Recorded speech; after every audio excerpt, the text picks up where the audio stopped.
గిరి MLA Pulivarthi Nani తీవ్ర ఆరోపణలు చేశారు. చెవిరెడ్డిని తుమ్మలగుంట అపరిచితుడు అని పులివర్తి నాని విమర్శించారు. జైలు అధికారులను బెదిరించడం, ఇష్టం వచ్చినట్లు మాట్లాడడం తగదని అన్నారు. లిక్కర్ స్కామ్ లో చెవిరెడ్డిది కీలక పాత్ర.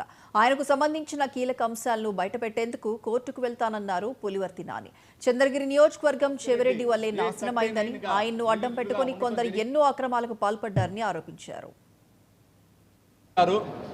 గత కొన్ని రోజులుగా రాష్ట్రంలో వైసీపీ ప్రభుత్వంలో 3,500 కోట్లు జరిగిన లిక్కర్ స్కామ్ పైన అరెస్టులు కానీ అరెస్టుల తర్వాత జరుగుతున్నటువంటి పరిణామాలు కూడా మీకు తెలుసు. ఇక్కడ స్థానికంగా ఉన్నటువంటి ఎక్స్ఎమ్మెల్యే చెవిరెడ్డి భాస్కర్ రెడ్డి A39గా నిందితుడిగా ఉండటం జరిగింది. ఆయన కూడా అరెస్ట్ చేయటం జరిగింది, మీకు అందరూ తెలుసు.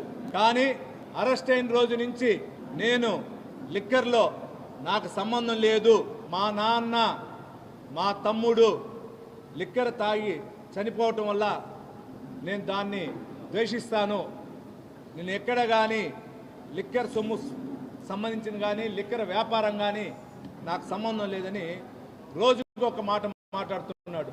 మీకు తెలుసు, గతము ఎలక్షన్కి ముందే చెప్పా, చెవిరెడ్డి భాస్కర్ రెడ్డి తుమ్మలగుంట అపరిచితుడు అని. అంటే అపరిచితుడు సినిమా చూశారు, ఇవి ఒక సెకండ్కి నిమిషానికి మారుతూ ఉంటాడు. అదేవిధంగా ఓసరవెల్లి మనం చూస్తున్నాం, విలేజ్ల్లో తొండలాగా ఉంటుంది ఓసరవెల్లి.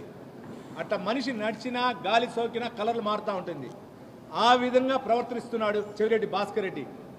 మీరు చూసుంటారు, లాస్ట్ వీక్ కోర్టుకు వచ్చినప్పుడు నవ్వుకుంటా దండాలు పెట్టుకుంటా వచ్చాడు కోర్టుకి.